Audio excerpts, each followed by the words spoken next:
Hello gamers, I hope you're all doing great.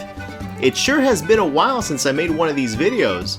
I couldn't help it. The Switch 2 was announced, then we had a Direct, and now it's coming out in only 2 months. I want to focus on what I'm looking forward to here.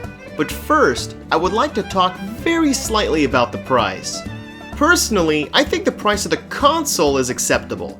I'm in Canada, so the price of Switch 2 is $630, or $700 if it comes with Mario Kart World.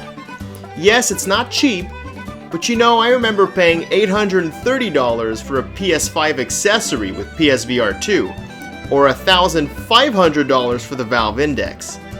$700 for a next-gen Nintendo system with all of the included tech, increased graphics, and future games I know I'll want to play. $700 is really not that bad. The issue are the games. $80 US comes to about $115 Canadian. That's before taxes, and I live in Quebec, the province with one of the highest taxes in North America. That ain't cheap. Accessories are shaping up to be very expensive too, and if I recall, an extra Pro controller will be 80 USD as well. Nintendo is getting a lot of backlash here, so I would not be too surprised if they try to give us more value, even if prices don't drop. For example, including the interactive manual Welcome Tour game and Kirby Switch 2 edition as part of NSO, for example. Not much, but I think they'll do something. Last thing about pricing is Mario Kart World. I think the bundle is a steal, as it's much more expensive to purchase it separately. Also maybe, I'm hoping here that Mario Kart World is $80 because it will give us constant free updates throughout a good portion of the Switch 2's life. Okay, enough about pricing. What about the games?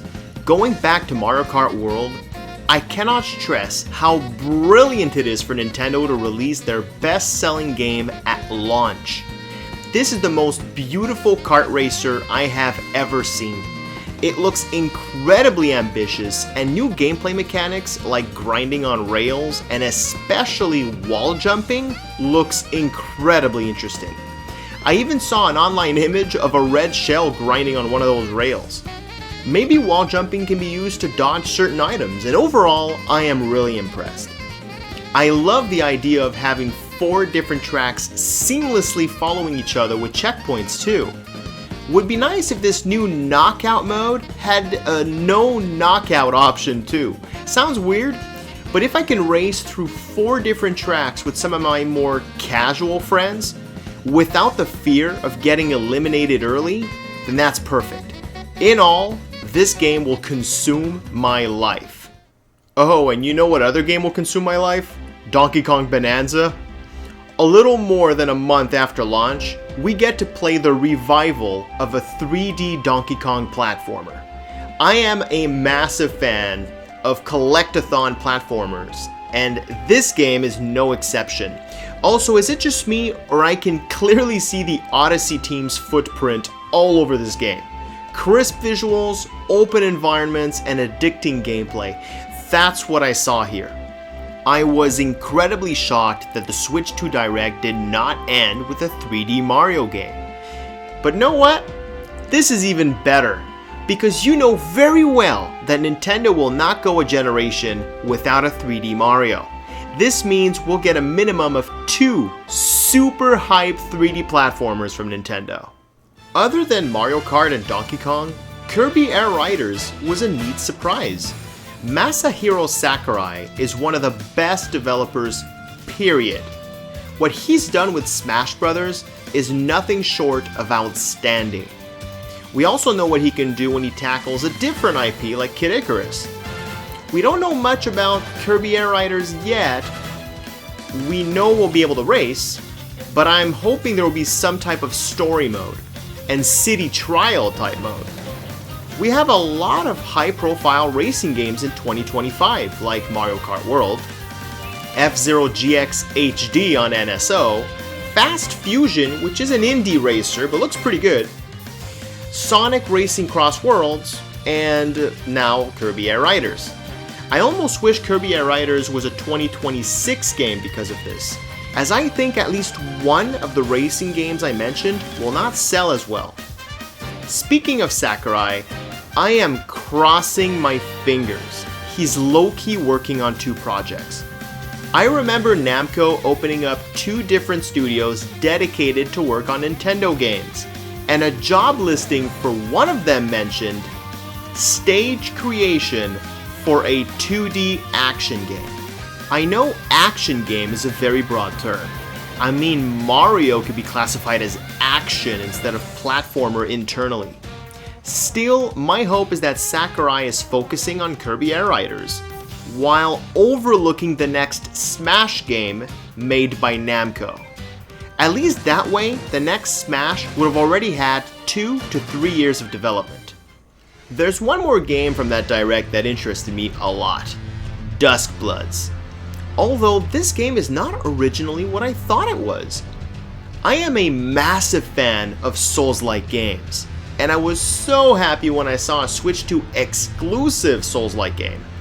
Thing is, after reading some interviews and making some research, turns out this is not a Souls-like game at all. It's a PvP and PvE game. The developer did mention he wasn't a fan of PvP, so he made the game with people like himself in mind. I hope there will be a level-based story mode like the original Demon's Souls, at the very least, but we'll see in due time. Before concluding this video, let's give a massive shout out to the must-own Metroid Prime 4 Beyond. What shocked me is that a game that looks this good will be able to run at 1080p 120 frames per second or 4K 60. Not 4K 30, 4K 60. That is crazy. And anyone that played previous Prime games know they're bound to have the time of their life. So there you have it. A solid launch is upon us, and June 5th cannot come soon enough. I wish I knew more about the future of Switch 2, such as the holiday season and 2026, but that news will come eventually.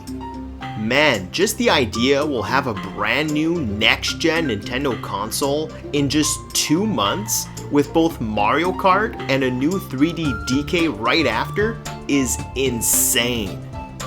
Time flies, doesn't it? I remember the hype I felt from the original Switch presentation, and geez, I even had a tear at the end of that Breath of the Wild trailer. The Switch 2 presentation was not as good, I think, with the lack of first-party Nintendo games, but it was still very good. Third parties are important to the success of Switch 2, and we have some big names coming on board. Thanks so much for tuning into this video. It has been a while, and I hope I will make more of these in the future. Who knows? So take care, you Nintendo fans and all-around gamers. Enjoy gaming. Guard out.